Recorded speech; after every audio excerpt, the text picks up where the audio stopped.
कोशिश करता है तो दूसरा केवल के काम बदल के क्या करते हैं, वापस नीचे कर मैं एक दूसरे को चढ़ने नहीं देते, लेकिन बस एक दूसरे की टांग खींच कर नीचे कर देते। तो इंसान की वही आदत हो जाती है कि एक दूसरे का सुख बर्दाश्त नहीं होता। कहते हैं दुनिया में, संसार में हर चीज बीमारी का इलाज हो जाता है, हर चीज का इलाज हो जाता है, लेकिन जहाँ ईर्ष्या की बीमारी लग जाती है, जहाँ द्वेष की बीमारी लग जाती है, उसका इलाज असंभव है। चाहे कितना प्रयास करता रहे, चाहे कितनी कोशिश करता रहे। जिंदगी में कभी किसी के बुरे दिन से सामना हो जाए, जिंदगी में कभी किसी बुरे दिन का सामना हो जाए, तो इतना हौसला जरूर रखना कि कर्म हमारे अच्छे हैं या बुरे हैं, पर जिंदगी नहीं। कि जिंदगी में कभी दुख का सामना हो जाए, परेशानी का सामना हो जाए, तो ये मत समझना कि हमारी जिंदगी बेकार है, हमारे जीवन बेकार है। पर सोचना कि आपके कर्म कैसे हैं, आपके किए हुए इस जन्म के कर्म कैसे हैं या पिछले जन्म के कर्म कैसे हैं, और आप इस जन्म में क्या किया है और पिछले जन्म में क्या किया हुआ है। अरे बैठे रहो भैया, आराम से बैठे रहो, आराम से बैठो, जिन्हें बैठो तो बैठ जाना, सुनने में करना ताकि बोलने वाला लगन से बोल सके। और एक भाई को मैं जेल में रखा होकर सुना नहीं सकता, ऊपर नहीं। मैंने आपको नहीं बताया मैंने को कैसे करना है, जहाँ रास्ता बैठ जाते हैं, अजीब सी होती है। ये महिला मंडल के प्रधान से कहना चाहूँगा, जो बुजुर्ग माताओं को आने थे, जवान बहनों को इसी तरह भाइयों में ध्यान दें, जो भी भाइयों के साथ साथ बैठे हैं उनको सुधार करें।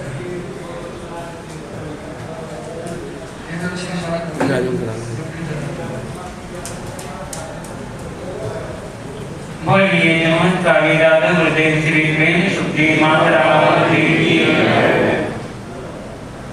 तो व्यक्ति ने कहा भाई तुम्हें कविता सुनाता जो तुम्हारे जीवन का परिवर्तन ला सकता है, इसलिए ईर्ष्या करना तुम्हारे लिए ठीक नहीं है।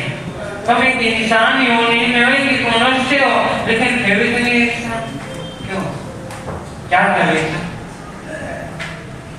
एक तालाब के किनारे की इमारत खरीदी, एक तालाब के किनारे की इमारत खरीदी, उसमें लग जाती आग और मच जाती भागम भाग। जिसकी पहुंच में जो था वह कर रहा था, जिसकी पहुंच में जो था वह कर रहा था। कोई आग से लोगों को बाहर निकाल रहा था, कोई आग से लोगों को बाहर निकाल रहा था, कोई आग में पानी डाल रहा था, कोई आग में पानी डाल रहा था। तभी एक दृश्य देखा, तभी एक दृश्य देखा, एक नन्ही सी चिड़िया भी आग में पानी डाल रही थी, एक नन्ही सी चिड़िया भी आग में पानी डाल रही थी। सामने बैठे कौवे ने कहा, सामने बैठे कौवे ने कहा कि तेरी चोट में जितना पानी आता उसे एक शोला भी नहीं बोल सकता, एक शोला भी नहीं बोल सकता, तो अपनी चोट से बात पति से बात को तोड़ना चाहती है। तो चिड़िया ने क्या जवाब दिया, समझते हो अपनी चोट की क्षमता को, समझती अपनी चोट की क्षमता को और पानी की क्षमता को। जिस दिन इतिहास लिखा जाएगा, जिस दिन इतिहास लिखा जाएगा, मेरा नाम आग लगाने वालों में नहीं, आग बुझाने वालों में लिखा जाएगा, आग बुझाने वालों में। ये संघर्ष व्यक्ति के मन में विचार आए कि छोटी सी चिड़िया भी अगर ये कर सकती है, लेकिन मैं तो एक इंसान अगर किसी की मदद कर सकता हूँ।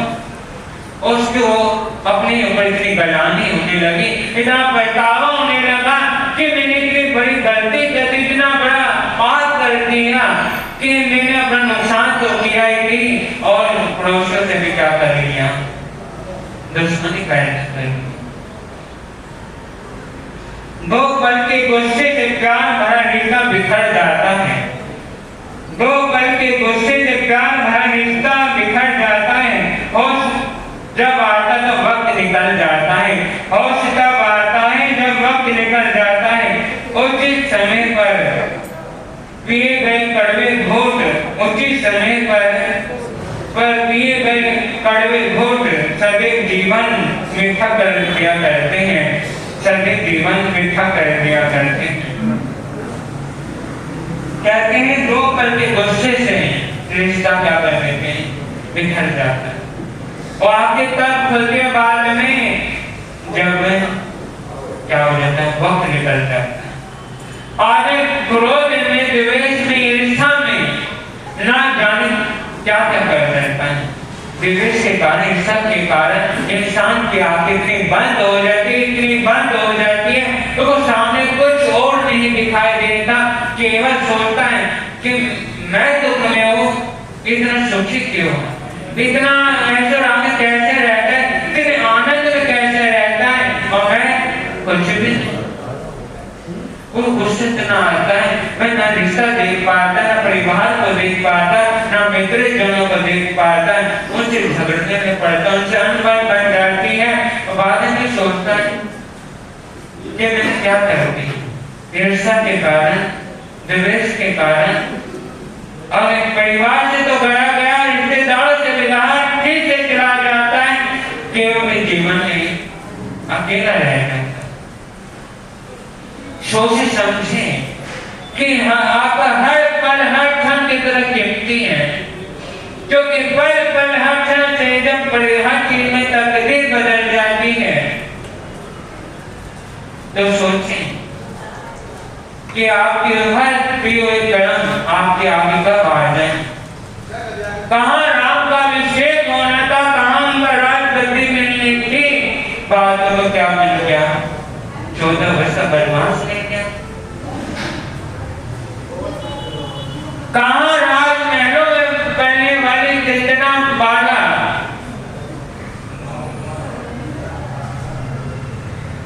उसकी तरह बाजारों में बिकती, सिर मुंड दिया गया, हर चीज बिगड़ी, क्योंकि समझे कि आपका हर पल हर क्षण आपको कहाँ ले जा रहा है, किस ओर ले जा रहा है और आप कहाँ जा रहे हैं। आपका हर पल आपको मृत्यु की ओर, मौत की ओर ले जा रहा है, लेकिन आप पाप की ओर जा रहे हैं या उनके की ओर। जब भगवान के द्वार जाएंगे, जब भगवान के चौखट में जाएंगे तो क्या लेकर जाओगे। किसी के घर जाते समय तो खाली हाथ जाते हैं। जब कहते हैं मृत्यु होती तो कफन में लेना पड़ता है। जब इंसान जन्म लेता है उसके बहुत वक्त भी जेब नहीं होगी, जब जाता तो तब भी जेब नहीं होती। संसार जाते हैं तो आप कर्म जाते हैं तो सोचें कि आप भगवान के चौखट में कौन सी गठरी लेकर जा रहे हैं। वहां की गठरी लेके जाएंगे पुण्य की। कौन सी गठरी आपकी भारी है, पुण्य की गठरी आपने भारी करनी है या पाप की गठरी। तो समझे कि आपने जीवन, किसके जीवन में आग लगाई है और किसके जीवन में भाग लगाए। तो इसी के साथ अब आप सोच रहे, समझ रहे तो जीवन का कल्याण उत्थान कर सकते हैं। तो बोलिए महाप्रज्ञा पवित्र बाल ब्रह्मचारी राधा गुरु श्री भागवत जी महाराज की।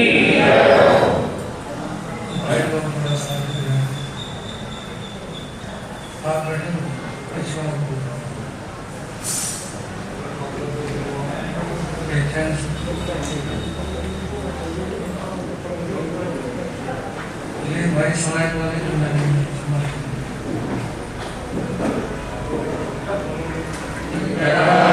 जीवन की साधु जीवन की त्यागी जीवन की सब हो ज्योति पर कल्प सम सुख इंद्र को जय शरण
मेरे आस्था के धन्यवाद आराध्य गुरुदेव श्री प्रेम सूर्य महाराज के पावन पवित्र चरण कमलों में कोटिशा वंदना हरिओम। मोक्षाभिलाषी धन्यवाद आत्मा सावधान मत बिगड़ने दो। क्या चीजें आपके सामने निवेदन करने से पहले कुछ पंक्तियां हिस्सा मिलकर बोलने का भाव। परम सेवा भावी परम विजय गुरुदेव चमत्कारी बाबा श्री बोल चिंतामणि वासना गुरु प्रेम सुख मन में धारे लो। गुरु प्रेम सुख मन में धारे लो। ये नाम जबां से उतार लो।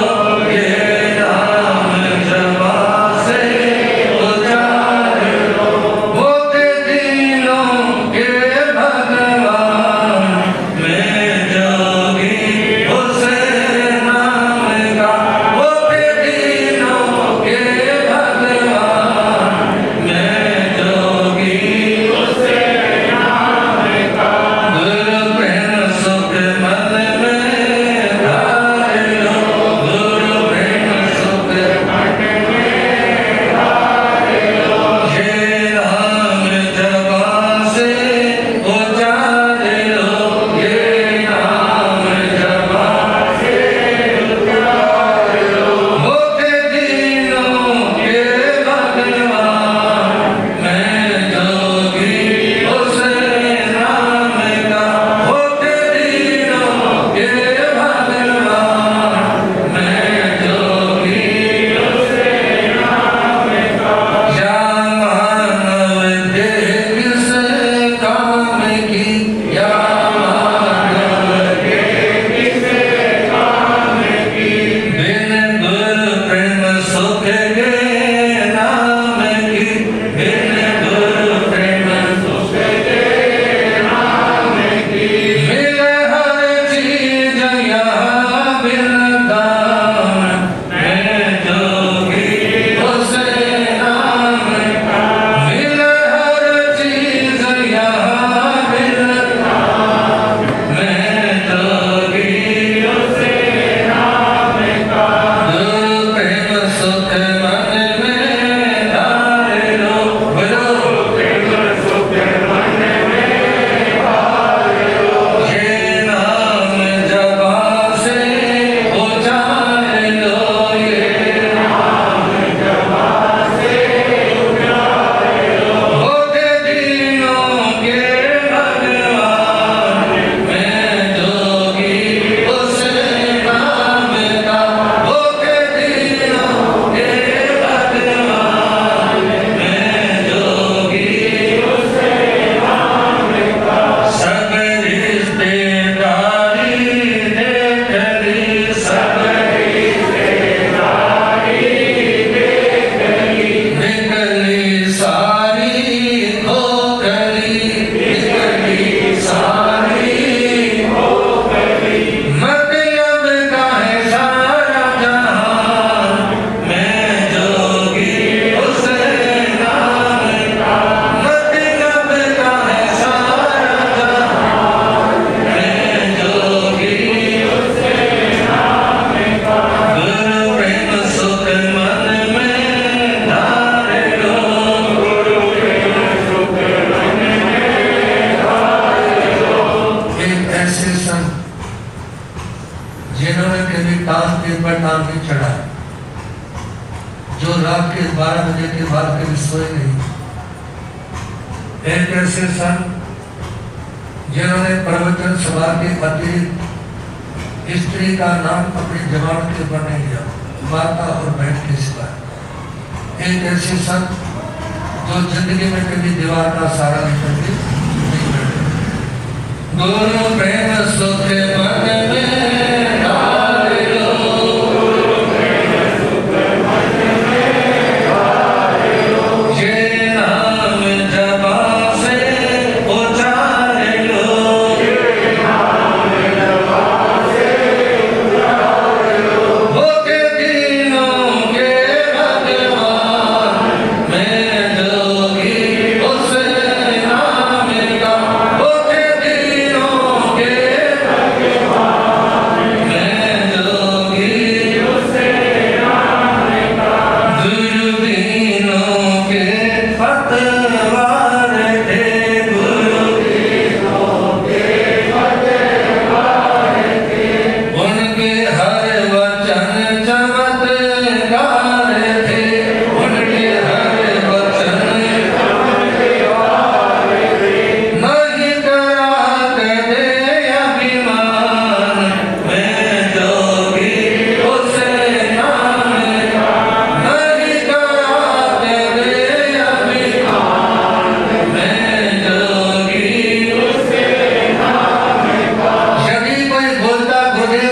कृपा से मेरा काम हो गया, तो उन्होंने कभी ये नहीं कहा कि मेरी कृपा से हुआ, बोलते थे ये तुम्हारे पुण्य से हुआ।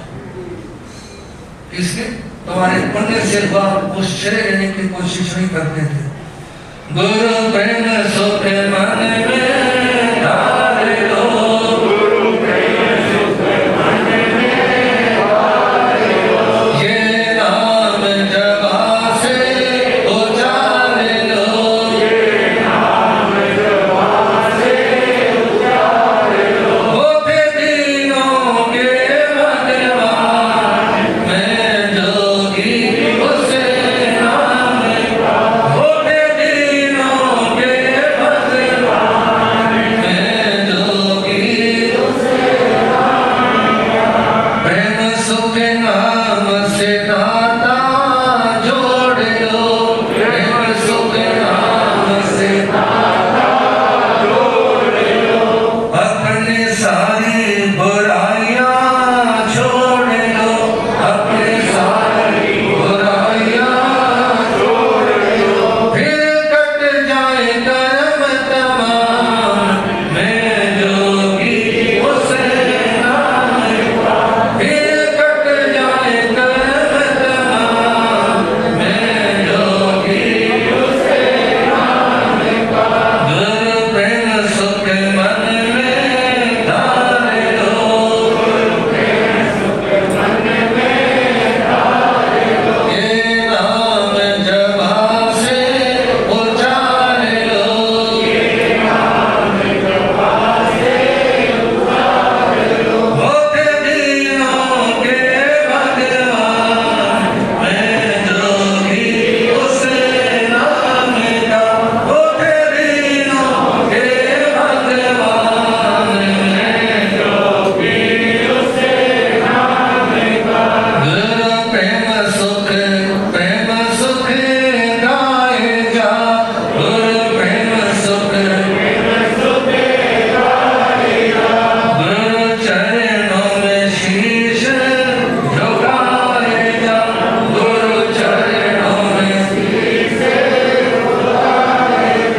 इस संसार में यदि सबसे बड़ी कोई कृपा होती है तो वो गुरु की होती है। भगवान का नंबर भी उनकी बात करता है। गुरु गोविंद दो खड़े काके लादों पाए, बलिहारी गुरुदेव को गोविंद देव। गुरु का जिंदगी के ऊपर इतना बड़ा उपकार होता है, यदि अपने शरीर की चमड़ी उधेड़ कर गुरु के पैरों में उपाद जूते बनाकर पहना दिए जाए तो भी उनके ऋण को चुकाया नहीं जा सकता। इसी के साथ आज थोड़ी देर के लिए आप श्रम करेंगे, सावधान मत बिगड़ने। कौन सी चीज? कभी आदिनाथ भगवान ऋषभ देव ने अपने बड़े भाई से, जो पीढ़ी के छोटे 98 भाई भरत चक्रवर्ती से, उनके सामने कहा था सम बुझे क्यों नहीं बुझे, समझो क्यों नहीं समझते। सभी बंधुजनों, मेरी माता बहनों के सामने निवेदन करना चाहूंगा, सावधान मत बिगड़ने दो। क्या चीज? पहली बात, अनुचित व्यवहार से साथ बिगड़ती। साथ इज्जत।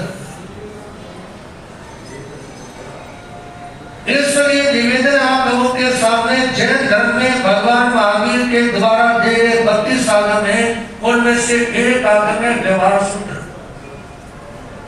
और उस समय बताए गए हैं कि साधु का और श्राविका का अन्य लोगों के साथ में व्यवहार के साथ। एक आम जन, एक आम नागरिक जो धर्म से दूर है, जो कर्म करते समय सावधान नहीं रहता, उसके व्यवहार में और धर्म स्थान में आने जाने वाले जो लोग हैं, उनके व्यवहार में अंतर होना चाहिए।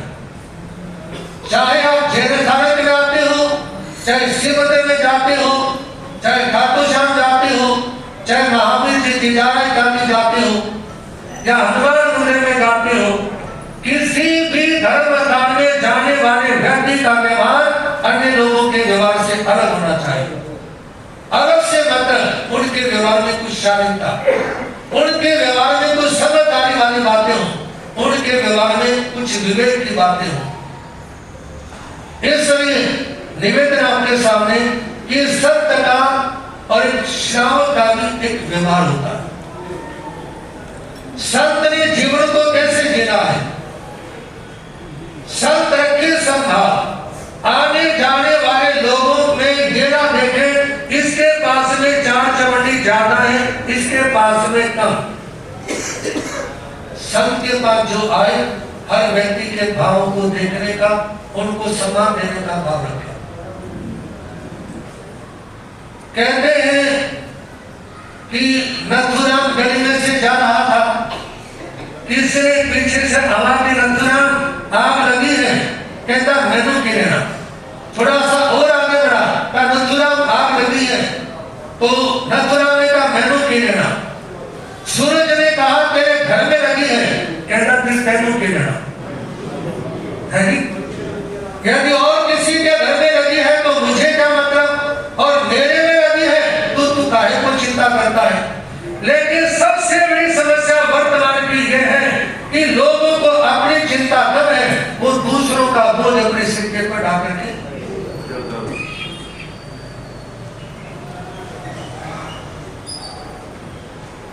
सजनों, एक कहावत आती है, क्यों ढोए बोझ बिना।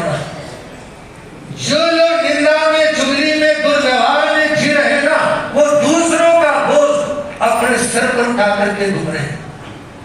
इसलिए निवेदन है कि आप, चाहे हमारा जीवन है या आप जो भी धर्म सभा में बैठे हुए हैं, आप लोगों का व्यवहार भी बहुत शालीन होना चाहिए।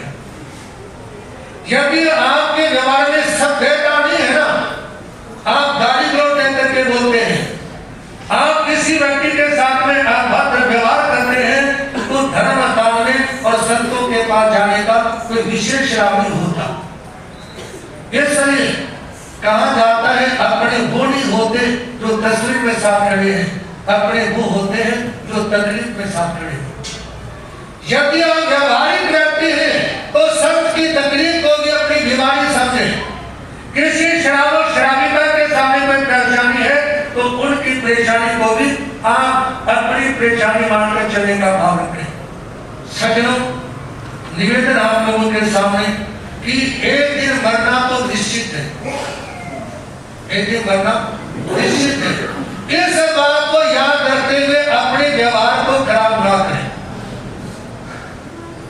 ये कहते हैं कंजूस भी मरता है और दानवीर भी मरता है, शूरवीर भी मरता है और कायर भी मरता है, सुशील भी मरता है और कुशील भी मरता है, लेकिन एक को सम्मान से याद किया जाता है और दूसरों की जूतों से पूजा की जाता है।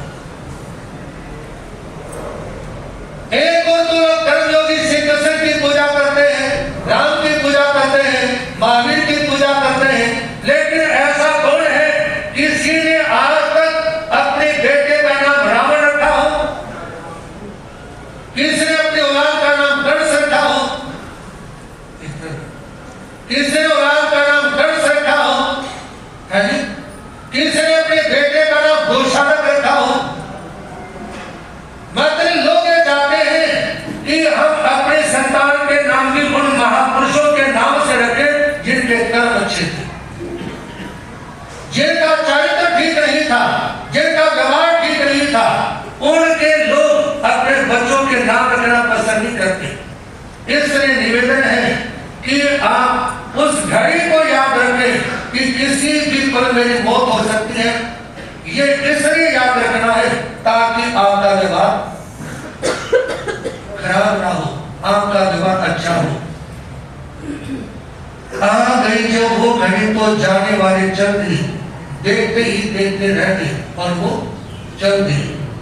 शीशियों के ढेर थे और पास बैठे बैठे थे, कर रहे थे यत्न लेकिन जाने वाले चल गए। रोज इस संसार से आवागमन लगा हुआ है। जैसे स्टैंड पे कितने लोग बस में चढ़ते हैं, कितने उतरते हैं, ऐसे ही कितने सारे जन्म लेते हैं और कितने लोग मौत की क्षण में पहुंच जाते हैं। इस बात को याद रखते हुए अपने व्यवहार को ठीक रखें, और क्योंकि गलत व्यवहार से इंसान के साथ उसकी इज्जत प्रभावित होता है। दूसरी बात, कामुकता से इंसान की इज्जत बिगड़ती है। कामुकता, चंचलता, उससे व्यक्ति की इज्जत बिगड़ती है। कामा पुराना न भय लज्जा। जिस व्यक्ति के सिर के पर काम का भूत सवार होता है ना उसकी आंखों में शर्म होती और ना उसको किसी तरह का डर होता। काम एक ऐसी चीज है जो डर और शर्म इन दोनों चीजों को खत्म कर देती है। एक रोज आपके सामने कहा था, यदि मन में वैराग्य के भाव है, व्यक्ति के भाव है, तो देवी भी एक साक्षात अप्सरा भी किसी पूजा के समान नजर आती है, और यदि मन में वासना है ना, एक गधी भी परी नजर आती है। इसलिए निवेदन आपके सामने कि रावण ने अपनी चंचलता के कारण ही अपने कुल का घात किया। ये बातें आम सुनते रहते, लेकिन एक भजन, उसकी लाइन तो मेरे को याद नहीं है, लेकिन उसमें कहा जाता है आज घर घर में रावण बैठे, घर घर में। हमारा इंदौर में चांद्रनाथ था 1993 के अंदर। वहां दशहरे से पहले दिन किसी ने सूचना दी और दशहरे के दिन सवेरे अखबार में एक प्रसंग था कि आज रावण के पुतले में वही व्यक्ति आग लगाएगा जिसने पर नारी को बुरी नजर से नहीं देखा। और ये रावण के पुतले में आग लगाने से पहले जिसमें घोषणा की गई, कहते हैं समाचार पत्र में लिखा हुआ था, एक भी व्यक्ति उठ करके नहीं आया, और जो आया वो जन्म से अंधा था। जब ये घोषणा की गई कि वही व्यक्ति रावण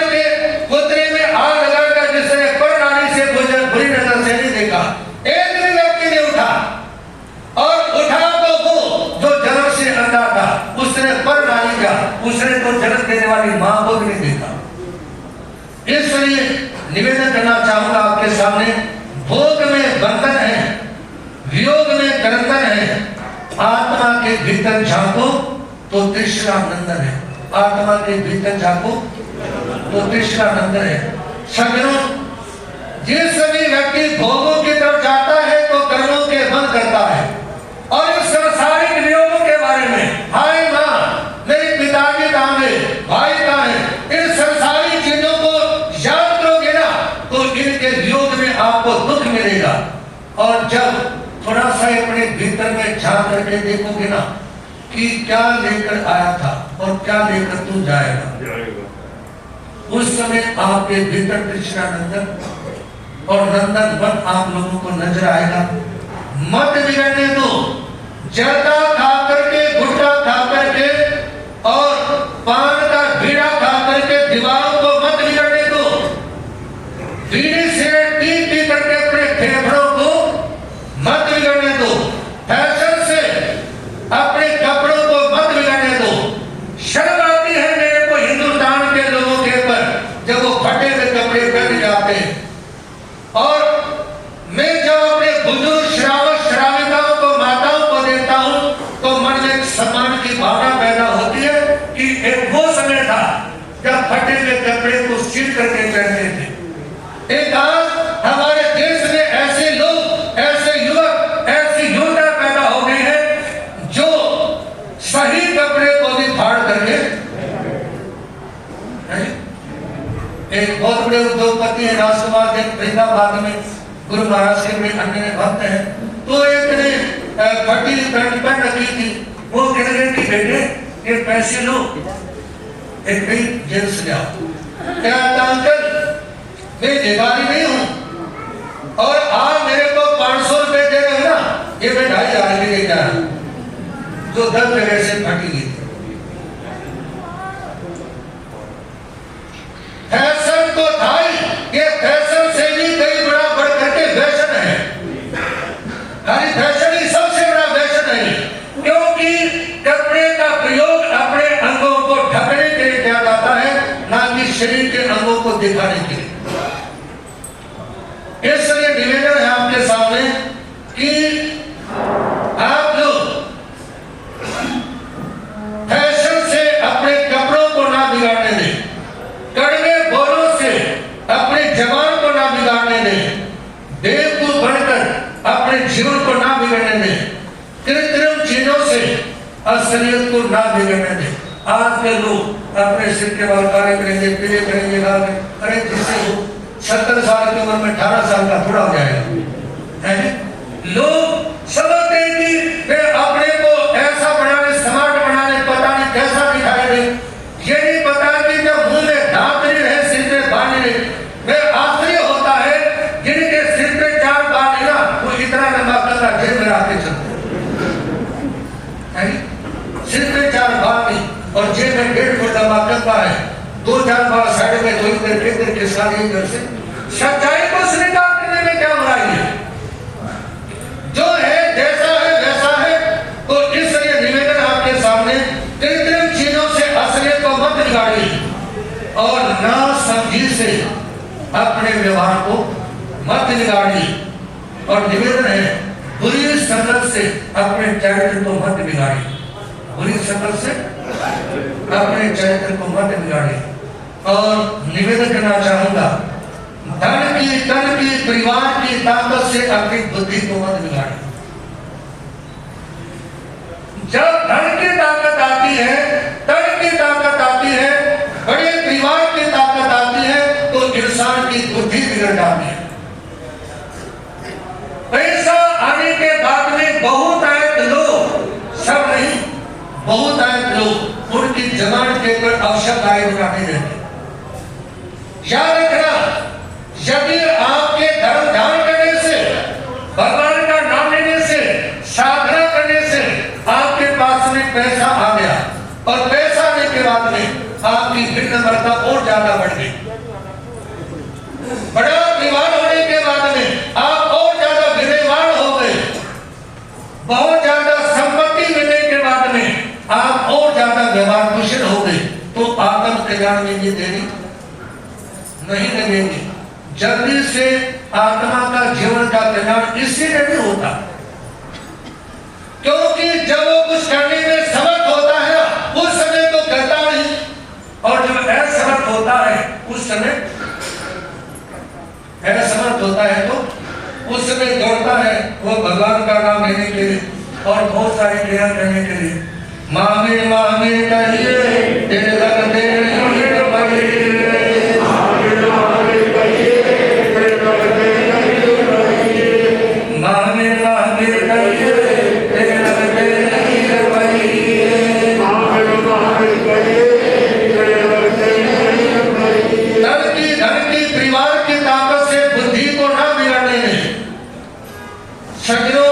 निवेदन करना चाहूंगा आपके सामने।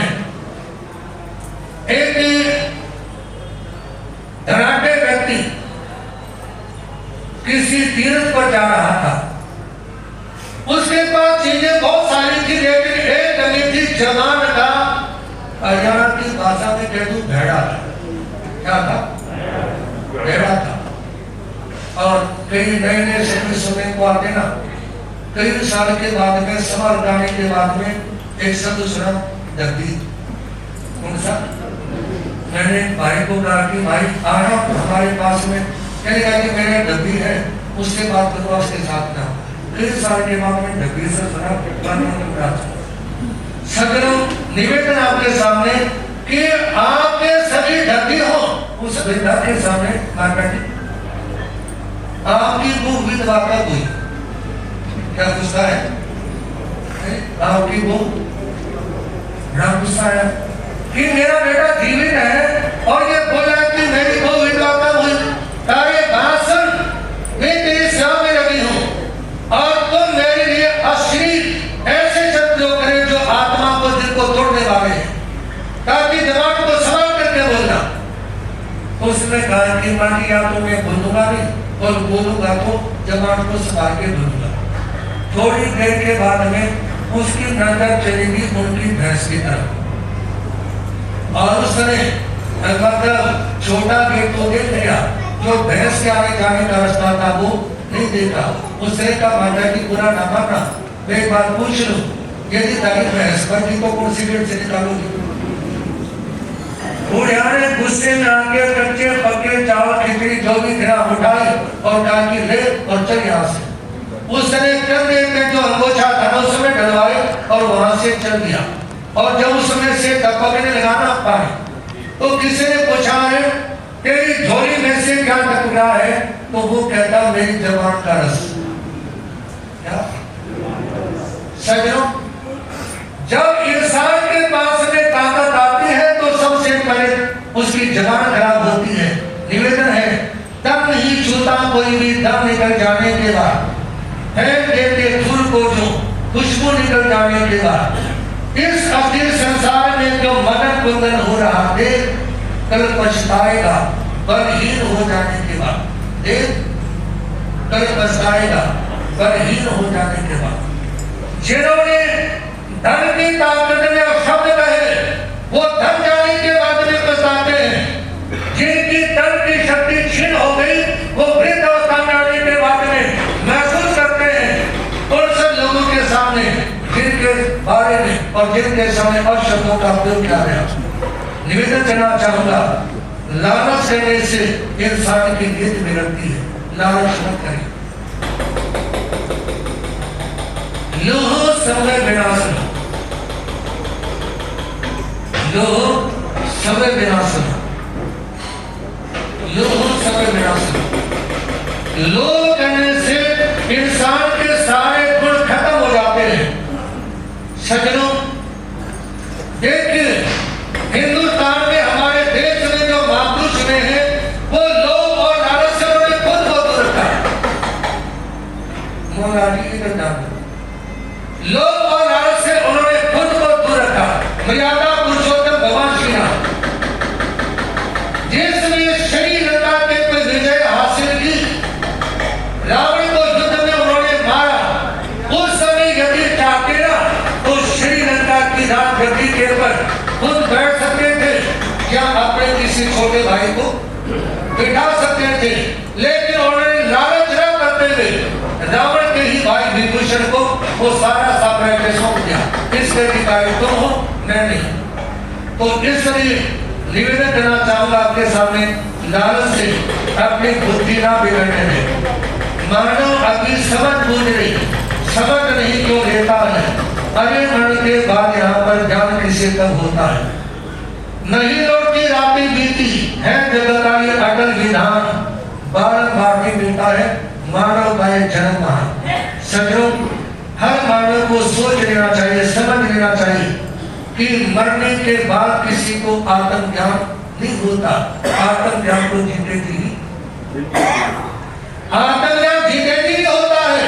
और ये भी ध्यान रखना, जो आत्मज्ञान है ना, इसे ध्यान दे देना थोड़ा, जो आत्मज्ञान है वो किताबों से नहीं मिलता, आत्मज्ञान मारा देने से नहीं होता।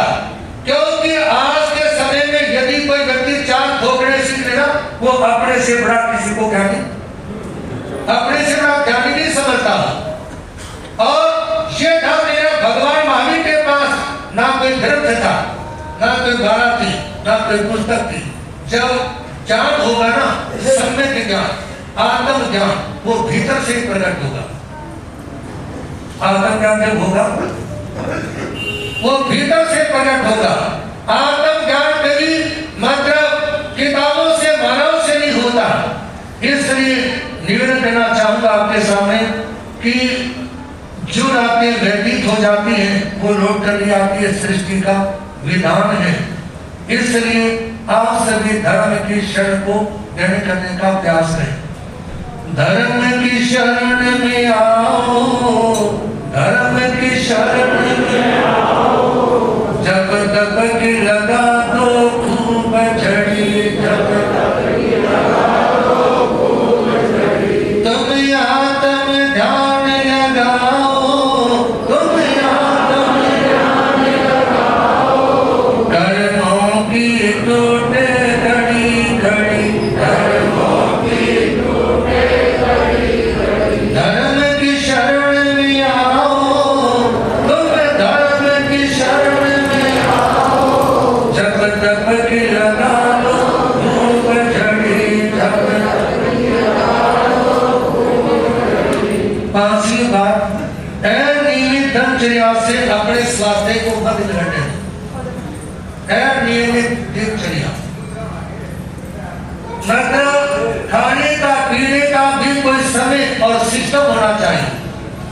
सज्जनों, निवेदन आपके सामने, जो शुगर पेशेंट की जाती है, जिनको डॉक्टर ये कह देते हैं कि हर घंटे में कुछ ना कुछ खाते रहो, हर 2-2 घंटे में कुछ ना कुछ खाते रहो।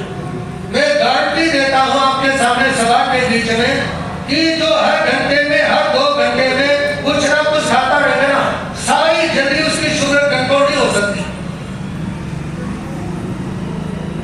सारी जिंदगी उसकी शुगर कंट्रोल नहीं हो सकती। और डॉक्टर लोग भी नहीं चाहते हैं। आप यदि एक निर्धारित समय पर लेंगे ना, आपकी शुगर तो आपकी उसी से कंट्रोल नहीं हो जाएगी। और दूसरा, जब शरीर में पहले से ही मीठा हो तो, और ऊपर से और ऊपर से कहते तो है घरवाली को ये कि जरा सा घेव लेना है और खावे बुरा सकता है। तो इसलिए शुगर कंट्रोल कैसे हो पाएगी। सज्जनों, मेरा ये विश्वास है कि कोई शुगर कंट्रोल करना चाहे कर सकता है, चाहे शुगर कितनी भी थी, और ये टेंशन से बढ़ती हो ऐसा भी नहीं लगता। क्योंकि मेरी अपनी शुगर 500 चली गई थी, इंसुलिन भी शुरू हो गई थी गोलियां बंद होने के बाद, और अब ना मेरी कोई इंसुलिन चलती, ना कोई गोली चलती, और शुगर रहती 80, 80, 85, 90 इसके आसपास। लेकिन वो तभी तो हो पाएगा ना जब अपना खाने पीने पे कुछ कंट्रोल करेंगे और थोड़ा घूम करके आएंगे। कहाँ घूमने के लिए जाना चाहिए? यदि स्टेशन के अंदर चक्कर काटते फिरते हैं, उनकी समझ में ये नहीं आती कि हमारे पास में आओ और सारी कॉलोनी घुमा देंगे आपको बारी बारी। समझ रहा है कि सारी गली बोले नहीं, सारी नहीं घुमा देंगे आप लोगों को और आपकी शुगर भी कंट्रोल में रहेगी। और जब चले, जिसको शुगर ज्यादा हो वो चप्पल पहन ले, शुगर कम हो वो नंगे पैर ही चले, उसका लाभ भी मिलेगा। और बंद जूतों में कभी घूमने के लिए मत जाना। यदि बंद जूतों में शुगर पेशेंट घूमने के लिए जाएगा तो उसकी बीमारी बढ़ेगी, शुगर की और दूसरी बीमारी भी बढ़ेगी। क्योंकि ये तो आप देख लेना, शुगर पेशेंट की जरा देखेंगे ना, उसमें बदबू आएगी। शुगर पेशेंट की जराबों में से बदबू आएगी। और इसी तरह से जब आप मतलब बंद जूतों में घूमने के लिए जाएंगे तो आपको कुछ लाभ नहीं होना। इसलिए निवेदन आपके सामने अपनी दिनचर्या का एक सिस्टम बना कि सवेरे दोपहर शाम, क्योंकि डाइट के ऊपर भी अपनी जिंदगी निर्भर करती है। आपको किन चीजों से परहेज करना चाहिए और कौन सी चीज आपको खाना चाहिए, ठीक है ना। और इसके लिए डाइट वाले डॉक्टर के पास भी जाने की जरूरत नहीं। शरीर में एक अंग ऐसा है जो ये बताता है तुमने ये चीजें खानी है और ये भी खानी। बता वो अंग कौन सा?